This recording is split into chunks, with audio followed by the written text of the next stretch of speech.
The evening sky glowed with a dull, purplish haze over Crescent City when I first heard the name Mallory Caldwell.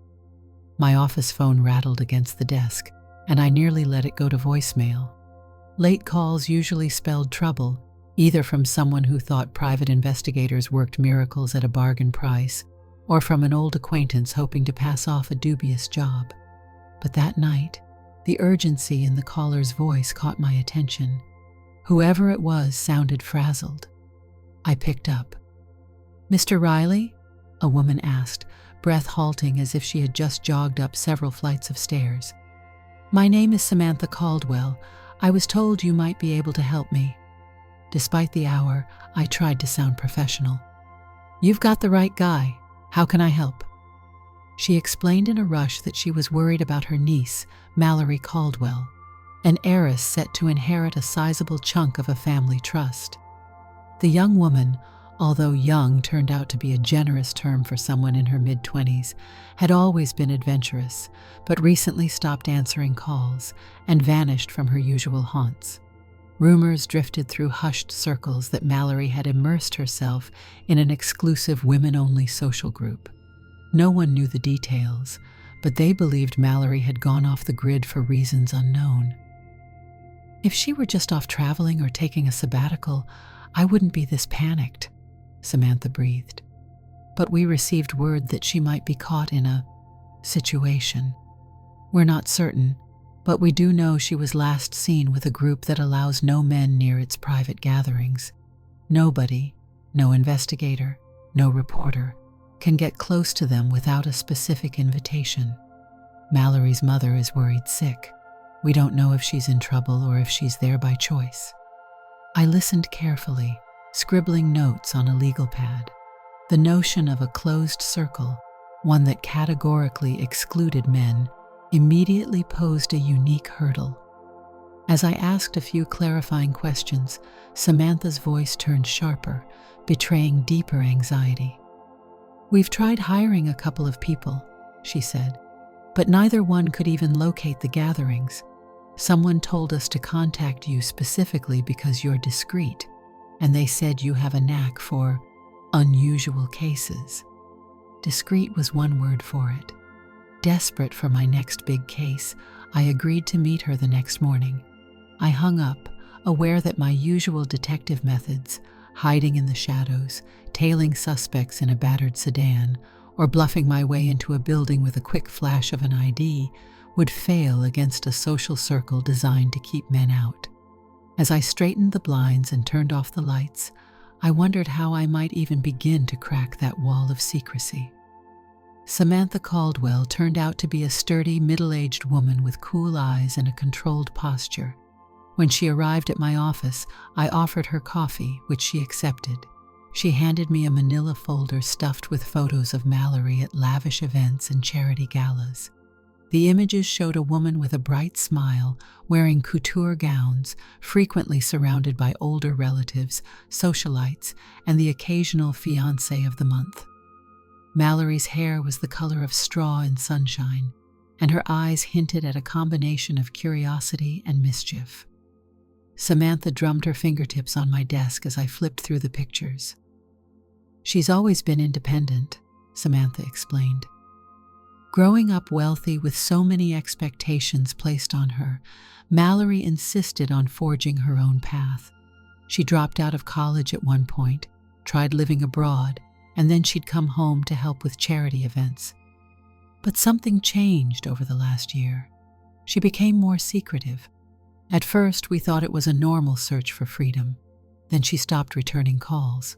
Finally, a friend of hers from a local charity circle claimed Mallory had joined a group that didn't allow men to attend any functions. This friend only heard about it in passing, so details are murky.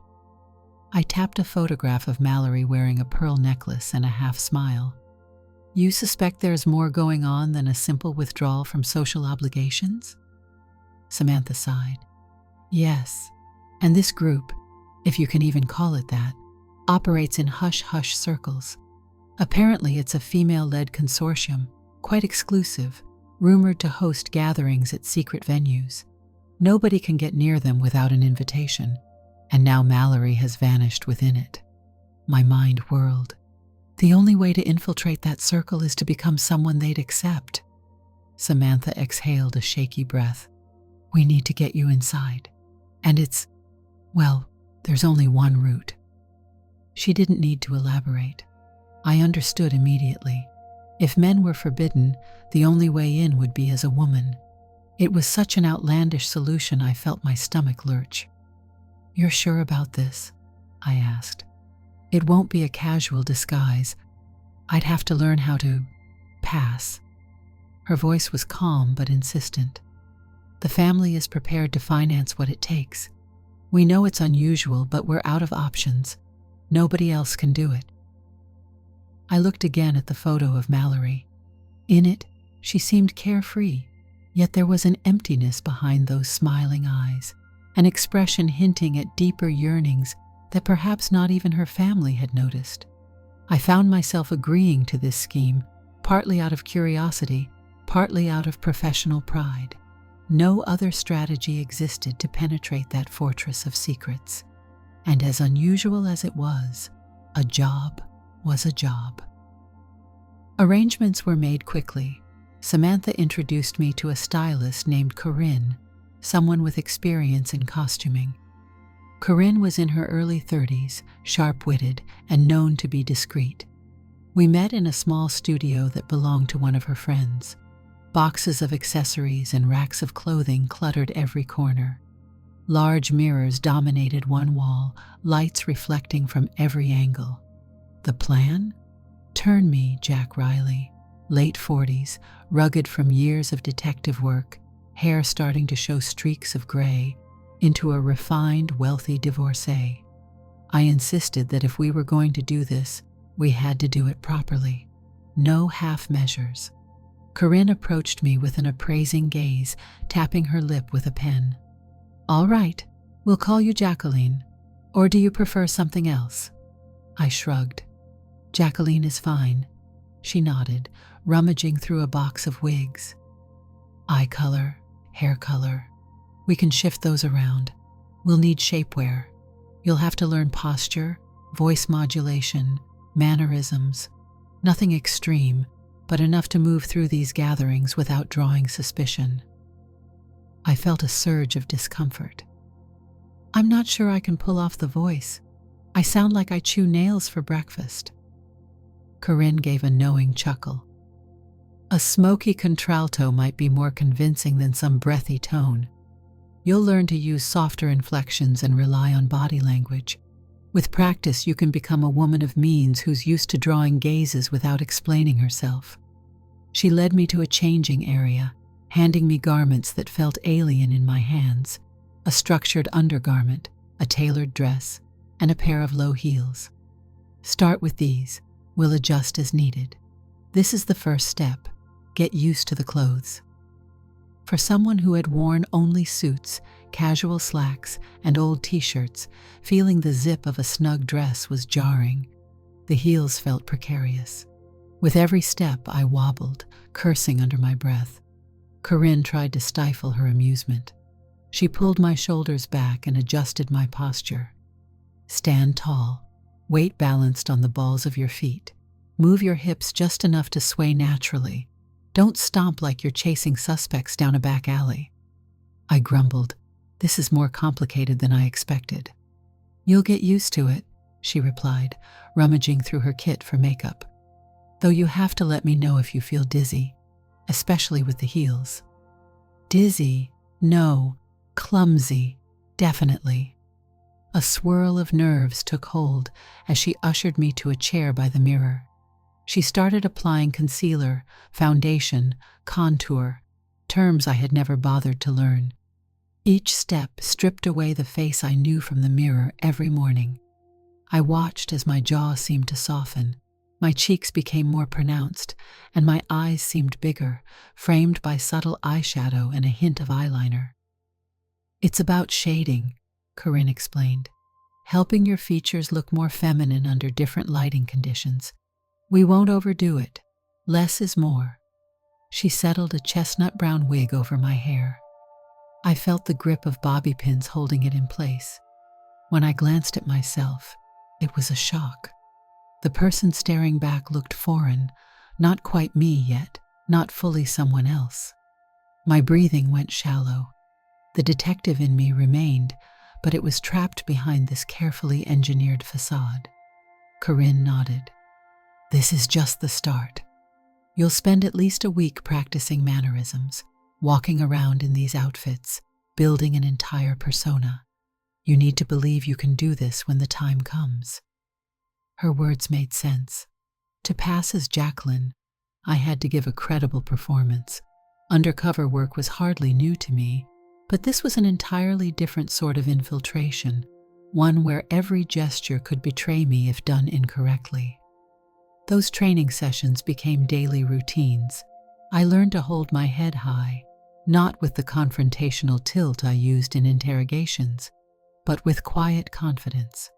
Instead of my usual long strides, I shortened my steps to accommodate the heels. Corinne drilled me on sitting, standing, and even how to accept a handshake gracefully. She taught me to alter my voice, dropping some harsh edges and adding a slight melodic lilt. "Relax your throat," she would say, demonstrating a soft tone. I'd try, fail, and try again.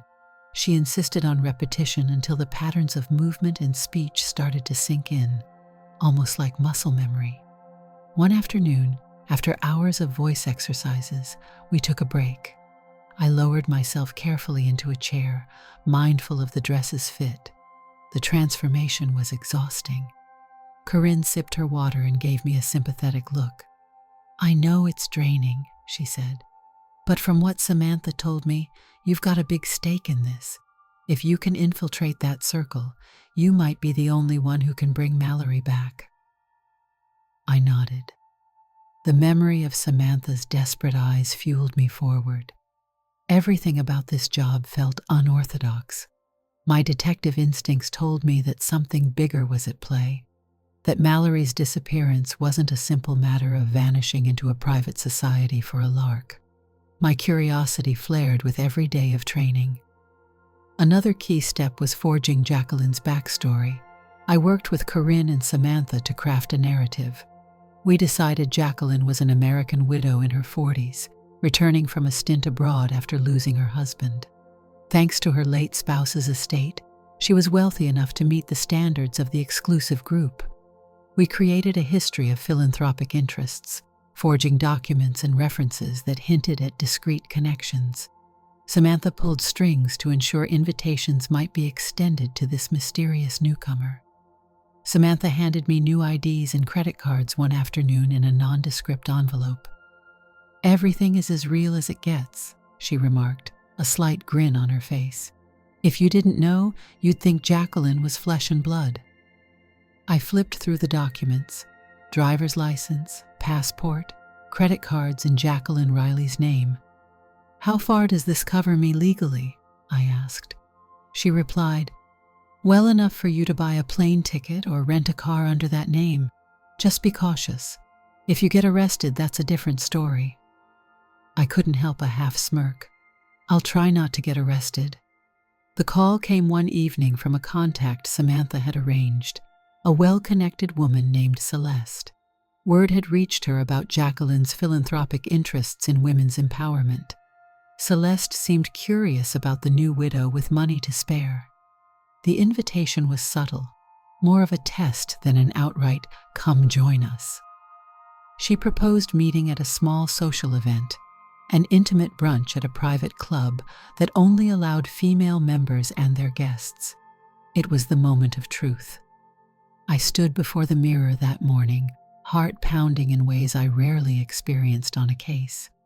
The black dress Corinne had chosen flattered my newly learned posture but wasn't ostentatious. A thin silver chain around my neck, matching earrings, hair brushed into a smooth wave. The makeup was subdued and tasteful. From a few feet away, I looked entirely different from the Jack Riley who once pounded the streets in scuffed shoes. I practiced the voice exercises in my car on the way, speaking in a measured pace with a slight hush. As I arrived at the private club, a graceful building with ivy crawling the walls, I caught my reflection in the rearview mirror. This was it. No turning back. A hostess greeted me in the lobby, smiling politely. "May I help you?" I summoned my new voice. "I'm here to meet Ms. Celeste Harding." She gave a nod. "Right this way, Ms. Riley, Jacqueline Riley." "Of course. Welcome." She led me through a lavish corridor, the quiet hum of elegant music drifting from hidden speakers. Paintings adorned the walls, and every woman I passed was dressed to impress. The faint click of heels on marble floors reminded me to keep my pace measured, to keep my chin up. In a sunlit dining room near the back, Celeste waited at a corner table. She rose when she saw me. Her deep brown hair was pinned back, and her cheekbones were accentuated by minimal makeup. She extended a hand confidently. "Jacqueline," she said, using a warm, welcoming tone. "I've been looking forward to this." I smiled and gave her hand a light squeeze. "Likewise, thank you for inviting me." She gestured for me to sit. As I lowered myself into the chair, I remembered Corinne's lessons. Keep your back straight, knees together, movements fluid.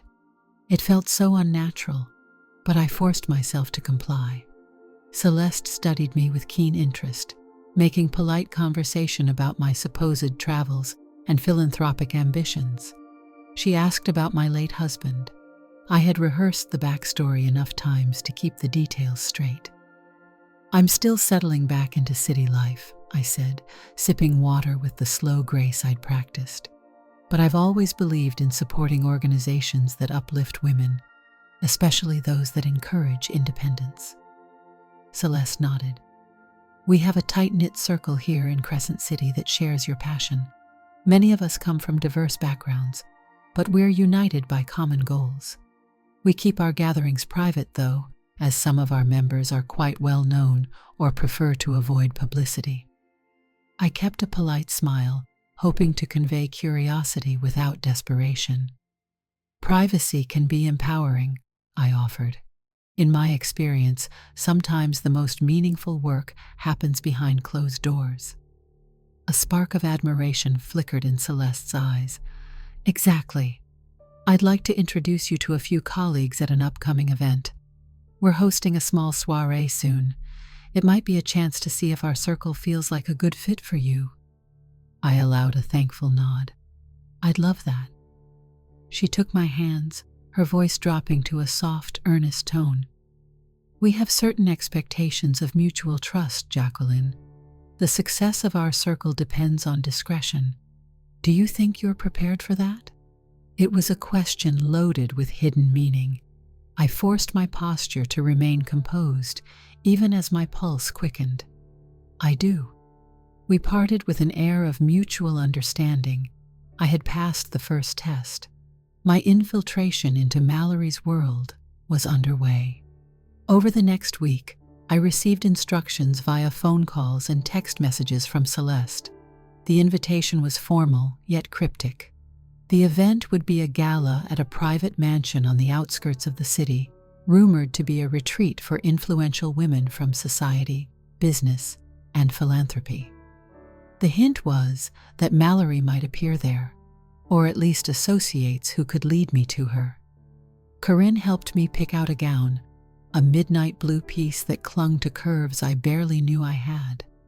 The day of the gala, I took painstaking care with every detail of my appearance: foundation, contour, subtle lip color, just enough perfume. When I zipped the gown, a surge of adrenaline coursed through me. I was about to step into a world guarded fiercely against any male intruder, the last place anyone would expect to find a cynical private investigator. I arrived just after dusk.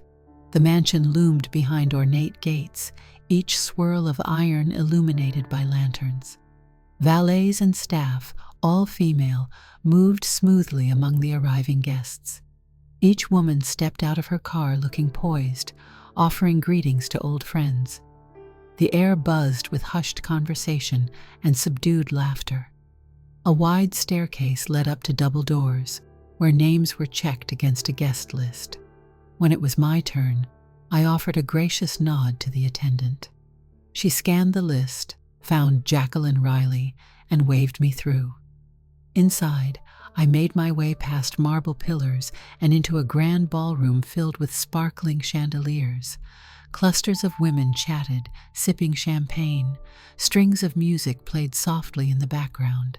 Every inch of the place radiated exclusivity. Celeste appeared at my side, offering a friendly kiss on both cheeks. "You made it," she said warmly. "Let me introduce you to some people." She guided me through the throngs, and I tried to maintain the charm I'd cultivated under Corinne's watchful eye. Celeste introduced me to corporate executives, philanthropists, and artists. All of them greeted me politely, though I sensed each was measuring me, gauging how I might fit into their hidden circle.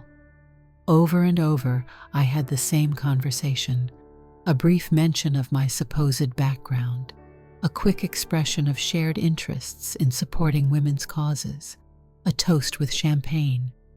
My shoulders ached from holding perfect posture. My feet throbbed in the heels, yet I knew each carefully chosen word might lead me closer to Mallory. About an hour into the event, Celeste introduced me to a tall woman with short cropped hair and a commanding presence. "Jacqueline, this is Francine, our group's coordinator for special outings. Francine, Jacqueline here is eager to meet more of us." Francine's handshake was firm. She wore a slightly amused expression. "Charmed. Celeste speaks highly of you. She says you share some of our philanthropic goals." I nodded politely. "I hope to learn more and perhaps contribute in my own way." Her scrutinizing gaze made me worry that she could see through my makeup, my disguise, my entire act. "We have a small circle that meets regularly for more private discussions. Are you open to attending?" My chest tightened with excitement. "Yes, of course." Celeste exchanged a look with Francine, then smiled at me. "We do prefer that women in our circle are truly dedicated. Sometimes we share personal challenges, raise funds for certain projects, or simply find mutual support. Confidentiality is paramount." "I understand."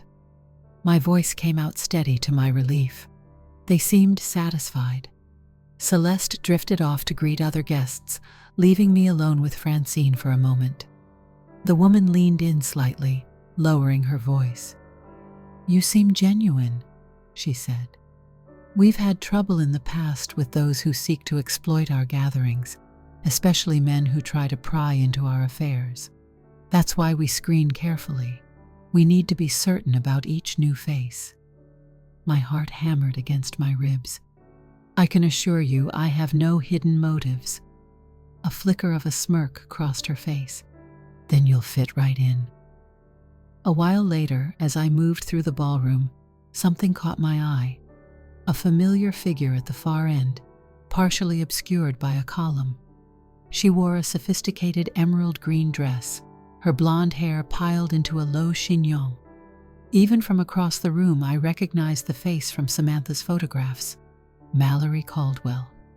She was locked in conversation with an older woman I didn't know, her expression sober. I felt a jolt of adrenaline. Mallory was here, but how to approach without spooking her? I lingered near a table of hors d'oeuvres, waiting for Mallory to separate from the older woman. She did so after a few minutes and moved gracefully toward a corridor leading away from the main event. My instincts told me to follow, but carefully. In my mind, I played out the potential conversations, how I would introduce myself. I trailed her down the corridor, the subdued lighting reflecting off polished floors. She turned once, half glancing over her shoulder, but she didn't notice me as anything but another guest. With measured steps, I closed the distance until she paused near a side exit. "Excuse me," I said softly, pitching my voice in that practiced contralto. "Miss Caldwell?" She turned, her posture tense. Up close, I noticed delicate lines of worry etched into her features.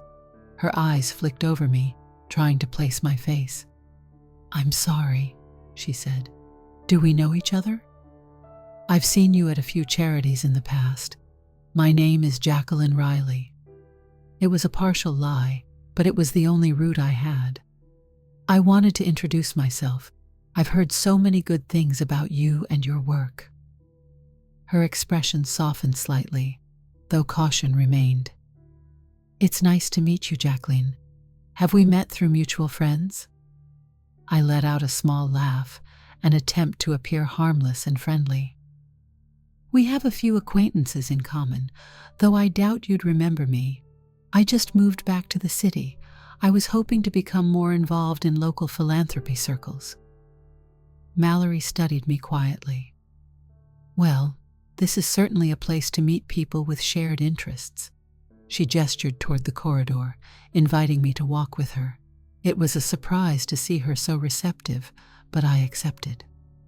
"It's quite an impressive gathering," I offered. "I'm still learning about all the faces and names. Perhaps you could help guide me." She looked away for a moment, her eyes betraying a flicker of something akin to loneliness. "I can try, but I'm not exactly a leader here. I'm in transition." The phrase hung heavily. Though I knew about her family's desperation to find her, I realized she was neither imprisoned nor overjoyed to be here. There was a complexity in her stance. "Is everything all right?" I asked quietly. She glanced over her shoulder. Seeing nobody else in earshot, she spoke in a guarded tone. "That depends on who's asking." I had to be careful not to reveal too much. "Someone who admires the same cause," I replied, leaving it at that. Mallory's expression brightened slightly, though I could tell she remained cautious. "Well, I suppose in that sense things are complicated. I've chosen a new path that my family doesn't quite understand. They think I'm lost or that I've been coerced, but I'm here of my own volition." I nodded, heart pounding. This was more intimate than I'd expected from a first conversation. Sometimes family can't see the bigger picture. Maybe it's safer to explore other environments. She smiled tightly. "Exactly. And that's why I ended up here. They offer a refuge from prying eyes and judgments. Women come together without the pressures or stares we often face in mixed settings." A wave of sympathy hit me, though I also recognized the responsibility to her worried relatives. I didn't sense immediate danger, but the secrecy of this place, combined with my own disguised presence, weighed on me. "I hope you find what you're looking for," I said. Mallory looked into my eyes, searching for any sign of deception. "So do I." We parted ways soon after, exchanging polite farewells. I returned to the ballroom with my mind buzzing. Mallory wasn't simply kidnapped or trapped, yet her family believed she was in trouble. There might be more layers to the story. A few days later, Francine called to invite me to a smaller, more exclusive gathering, a spa retreat set in a secluded estate outside the city. "We're having a weekend of relaxation and reflection. We'd love for you to join us," she said. The estate's address was texted soon after. I recognized the location from a map, a large property near the coast, rumored to be owned by a conglomerate that specialized in real estate for private clubs. The secrecy of it all made my detective instincts flicker. This was no ordinary gathering of friends playing golf or discussing finances.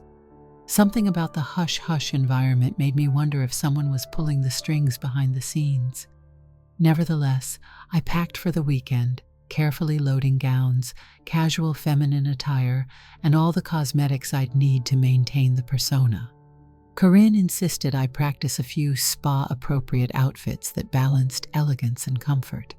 She wished me luck, warning me to keep my guard up. I drove out early on a Saturday morning, leaving behind the city's skyline.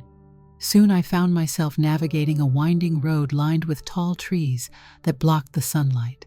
A stone wall emerged, crowned by an ornate gate. As I pulled up, a security staff member, another woman, checked my name on a list. She let me in with a polite nod, directing me down a gravel driveway that curved through manicured lawns until the estate came into view. The building was more of a luxury lodge than a simple house. Sprawling balconies, large windows overlooking an ocean cliff, and carefully tended gardens. About a dozen cars were parked in front, all high-end vehicles. The air smelled of salt and lavender. When I stepped out, I took a moment to center myself, reminding myself of the role I had to play. Inside, the estate was tastefully decorated with soft hues and plush furniture. A woman in a crisp uniform escorted me to a suite, explaining that the first gathering was a casual brunch. "You'll find everyone in the sunroom," she said. "Feel free to freshen up first." I nodded gratefully, aware that I needed a moment to recheck my hair and makeup.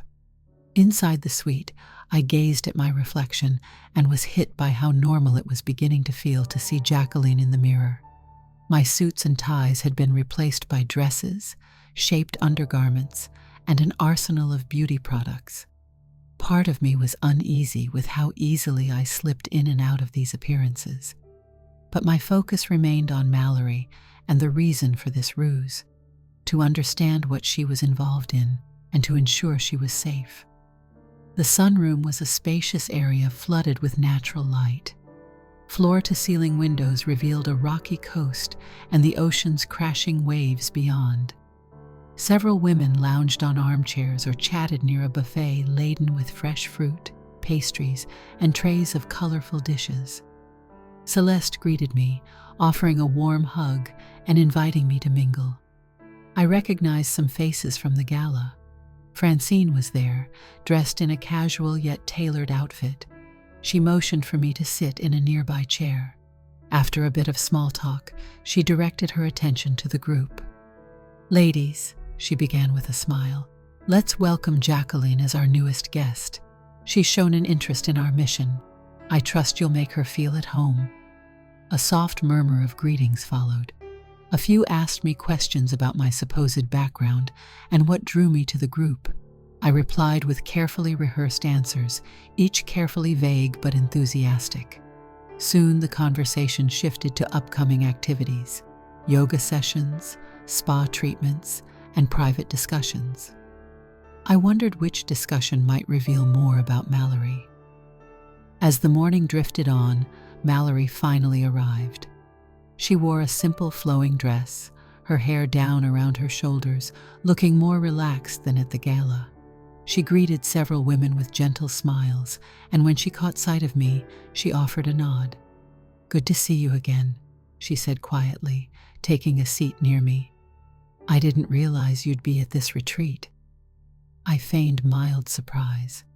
Celeste insisted I come. She thought it would be a perfect chance for me to learn more about everyone. Mallory's eyes flickered with an emotion I couldn't quite place. Relief, or maybe hesitation. "I'm glad. It's always nice to have someone new around. I hope you enjoy the spa treatments." "Any recommendations?" She grinned. That tension from our previous encounter somewhat eased. "The massage therapy is fantastic, and there's a rose garden out back that's perfect for walks." I took a sip of herbal tea. "Maybe you'll show me later?" She hesitated, then nodded. "Sure, I can do that."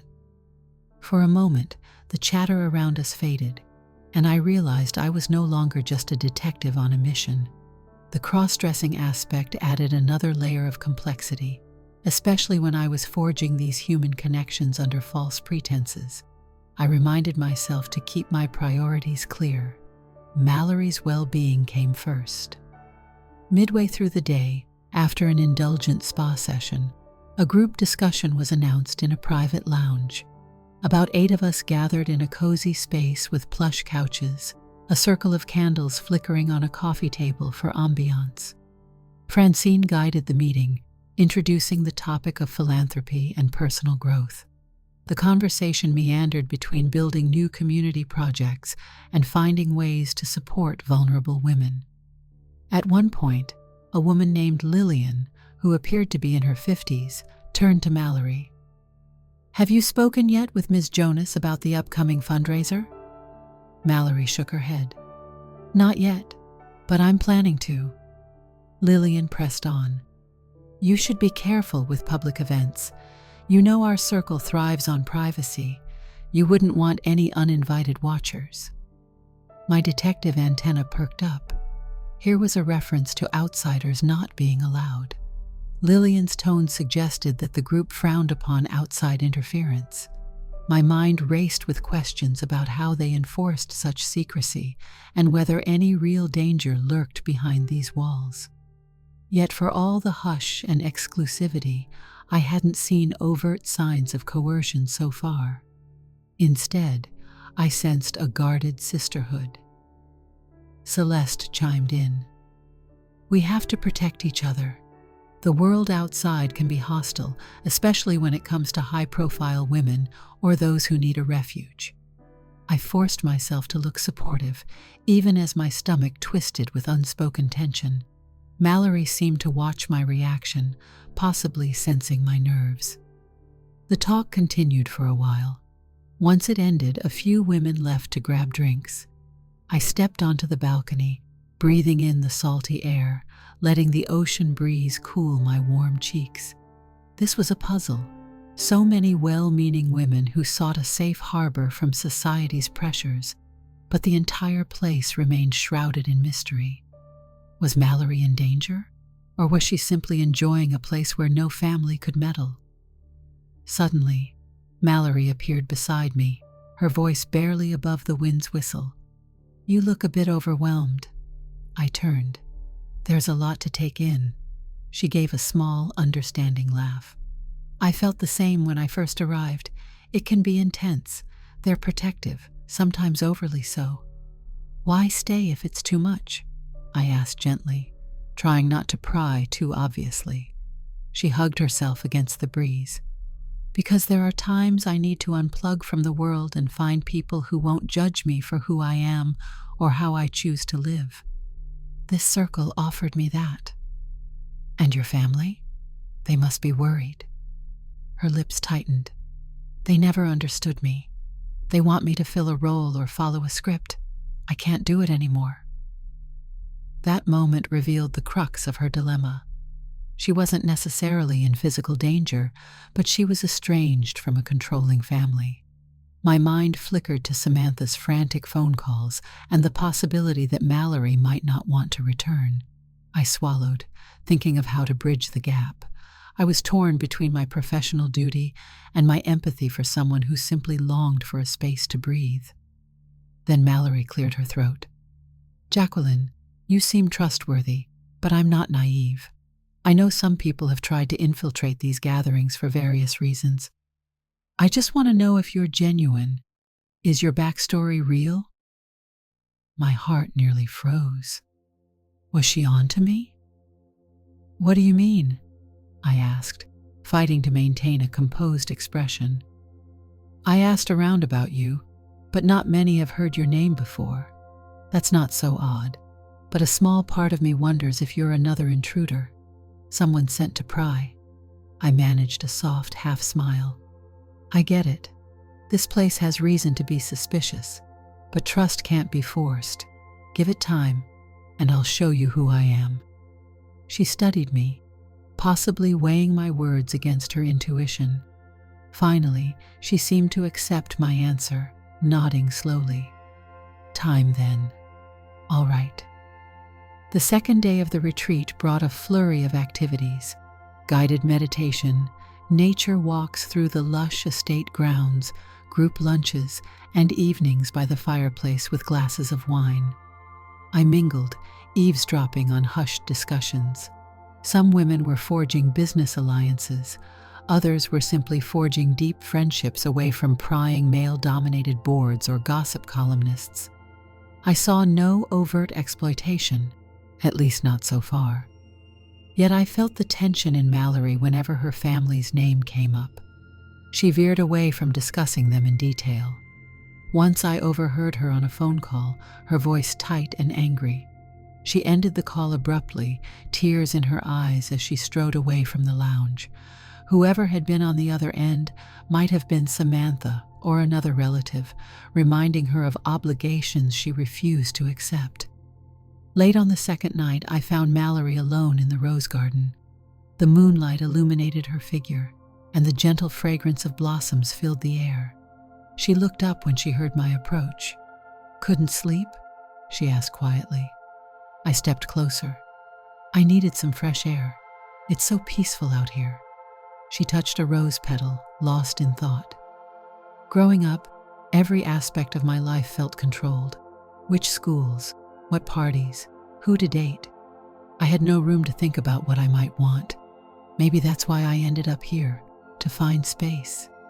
Her vulnerability stung my conscience. I was here under false pretenses, but I recognized the genuine pain in her words. She was an adult with her own choices, so why did her family think she was missing against her will? "It seems you're not entirely at ease, though," I remarked gently. "This group might be supportive, but you still look unsettled." Her shoulders rose, as if she were battling an inner conflict. "Even here, there are rules, a certain code. I'm trying to figure out if it truly fits me, or if I'm just running away from one trap into another." I hesitated, then placed a hand on her arm, aware of how strange it was to offer comfort as Jacqueline. "I'm sorry." She nodded in thanks, though her eyes glimmered with unshed tears. For a long moment we simply stood there in the moonlight, the hush of the gardens wrapping around us. On the final morning of the retreat, a big brunch was held in a wooden pavilion overlooking the waves. Around midday, the group started to disperse, cars leaving one by one. Mallory lingered, clearly indecisive, as if she dreaded returning to the city. "Will I see you again, Jacqueline?" she asked as I gathered my things near my car. "I hope so," I replied with a gentle smile. "Would you like to meet for coffee back in town?" She contemplated, then nodded. "Yes, actually, I'd like that." She scribbled her number on a small card and handed it to me. "Call me." "I will," I promised.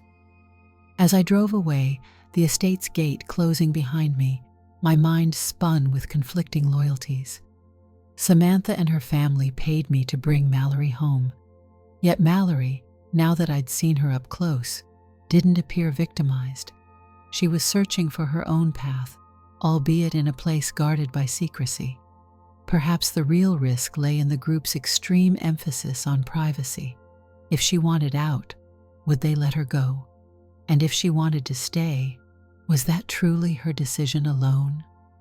In the days that followed, I maintained contact with Mallory, meeting for tea or dinner under the guise of continuing our newfound friendship.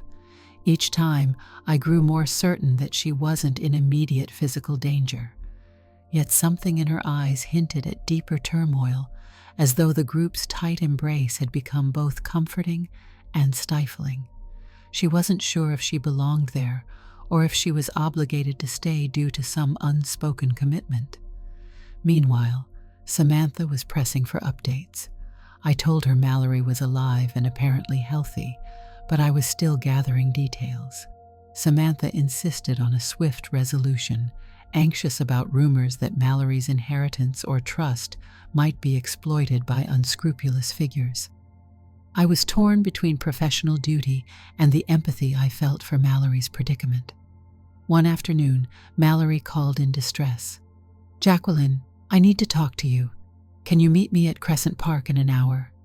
I agreed and arrived to find her pacing near a quiet fountain. She wore dark sunglasses, her posture rigid. The moment she saw me, she pulled me aside. "They're hosting a big event next week," she blurted, "and they expect me to speak about my future plans, my financial backing for the circle's new expansion." I raised an eyebrow. "Expansion?" "Yes. They want to buy more properties, hold bigger events, still exclusively for women. There's a huge amount of money involved. They're counting on me to help fund it." My detective instincts fired up.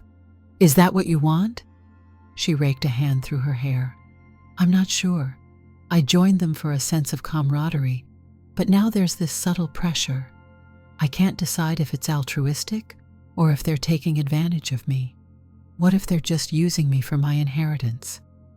Her voice shook. I gently rested a hand on her shoulder. Mallory, you can say no. It's your money. They can't force you. She swallowed hard.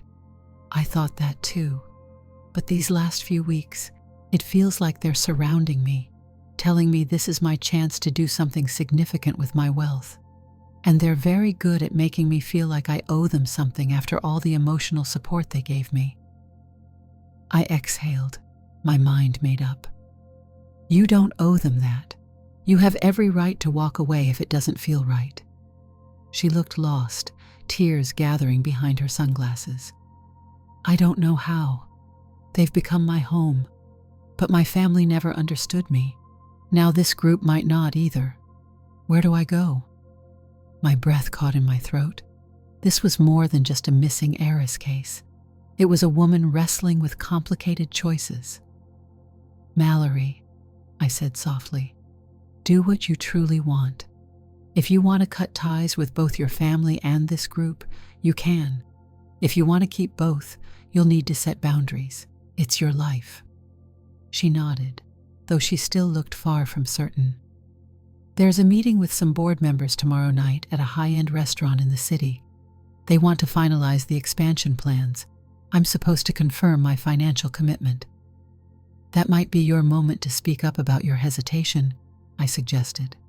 Her face fell. I'm afraid they'll persuade me, or that I'll cave under pressure. Could you come, maybe as moral support? I paused, realizing the risk of outing myself among these influential women who might see through the disguise.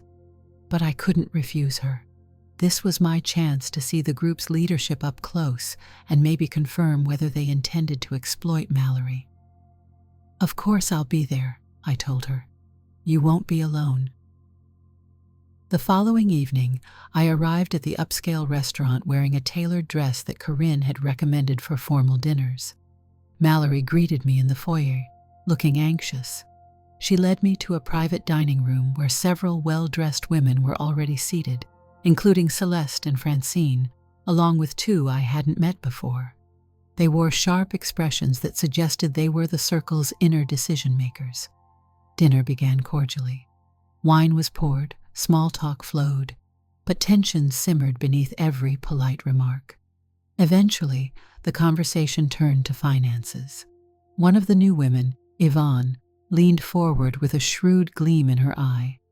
Mallory, dear, we're thrilled by your interest in our expansion, she said. This is precisely the fresh energy our organization needs. The property we're eyeing is perfect for a new retreat center, very private, exclusively ours. Celeste smiled approvingly. The next step is finalizing the financial backing. You'll serve as our lead sponsor, correct? Mallory's grip tightened on her wine glass. She glanced at me as if drawing courage. I'm still thinking it through, she said carefully. I might not be ready to invest such a large sum. A flicker of surprise passed across Yvonne's face. I see. Have you had a change of heart? Francine quickly chimed in. Mallory, we're all counting on each other here. We've put so much into building a supportive community. You've benefited from it. Now we're asking for your help to grow. I watched Mallory's knuckles turn white. She was cornered. My protective instincts flared. Quietly, I interjected. Surely it's Mallory's decision how she invests her money. Maybe she needs more time to consider. Celeste turned to me with a polite but stiff expression. We appreciate your concern, Jacqueline, but Mallory's been part of our circle longer than you have. She understands our mutual goals. A hush fell. The women eyed me, some with suspicion. Mallory cleared her throat, drawing attention back to herself. I do understand, and I'm grateful for what you've offered. But I'm not ready to pledge a large sum yet. I'm not in a place to do that. Yvonne's pleasant facade began to slip. You realize how crucial this is for us? Yes, Mallory replied, setting her glass down firmly. But I can't give what I don't fully believe in yet. A ripple of tension coursed through the group. Francine forced a diplomatic smile. "Of course, we respect your decision," she said, though her tone was clipped. "We'd hoped to finalize details, but perhaps more discussion is necessary." Celeste exhaled a frustrated sigh, then nodded graciously. "We'll give you space, but let us know soon. We can't keep the sellers waiting indefinitely." Mallory excused herself shortly after. I followed, aware that I had just witnessed the group's unspoken pressure tactics.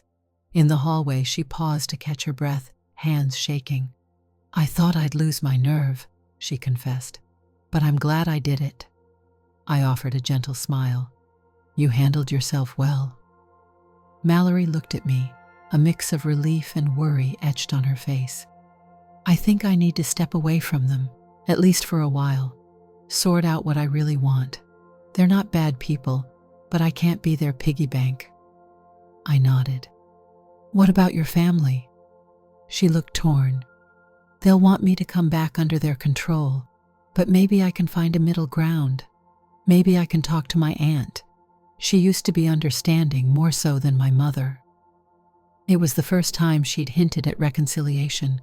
My mission was almost complete. "If you'd like me to facilitate, I can. I have a feeling your aunt would be overjoyed to see you safe." She hesitated, then exhaled. "All right, let's do that. But I need some time first, alone. I don't want to jump from one controlling environment to another." "I understand," I said softly. Several days passed before Mallory was ready to reconnect with Samantha.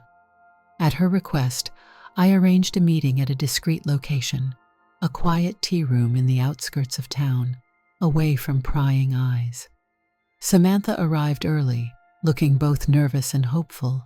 She glanced around anxiously until I guided Mallory inside. The moment Samantha saw her niece, she rushed forward, tears brimming. "Mallory, thank God you're all right."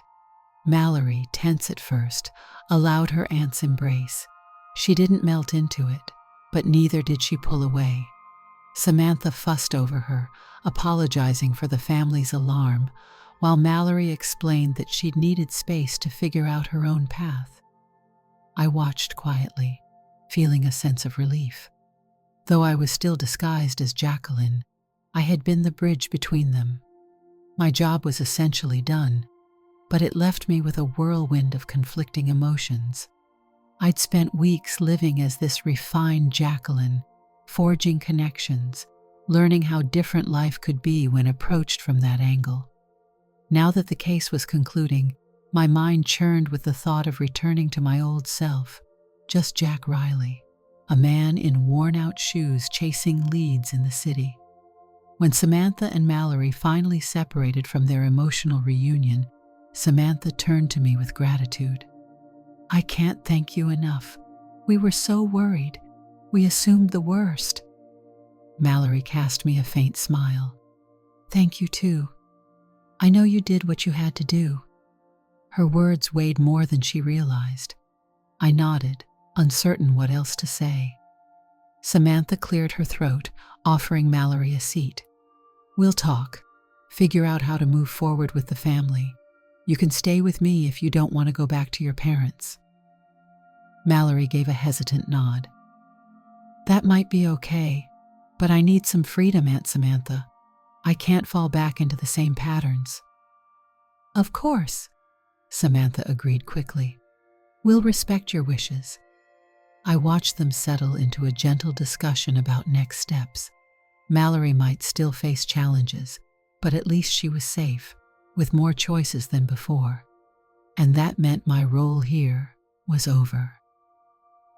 Days later, I found myself alone in my office for the first time in weeks. The blinds were open, letting the afternoon sun slant across my desk. Samantha had settled my fee, grateful for the resolution. She said Mallory was doing better, that she had parted ways amicably with the circle of women, though she might keep some friendships intact.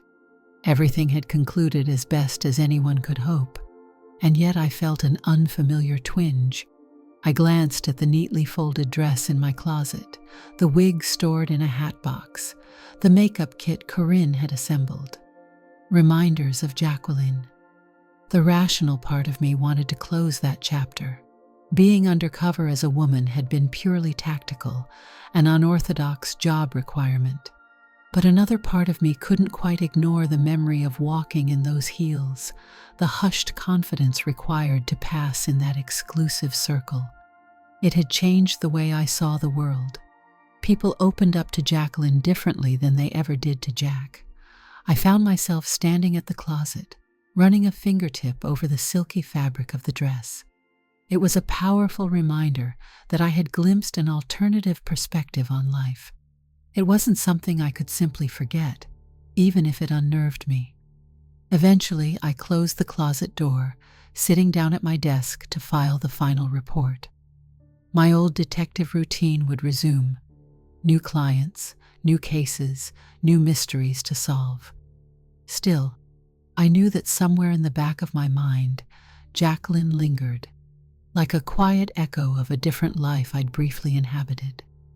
Case closed, I thought, tapping the final line of my report. But I knew this wasn't just about the investigation. The experience had left its mark in ways I hadn't anticipated. Mallory might be on her journey toward a life where she decided who she wanted to be, and so was I, in a sense.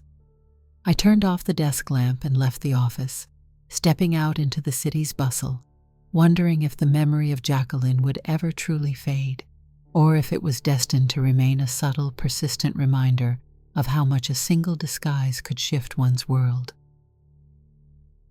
Did you like the story? Hit that like button and tell me what you thought in the comments. Do you want to hear more stories? Subscribe and hit the bell. For exclusive content and early access, check out our Patreon. You can find the link in the description, or you can watch any of the videos shown on my right. Thank you for watching and see you in the next video.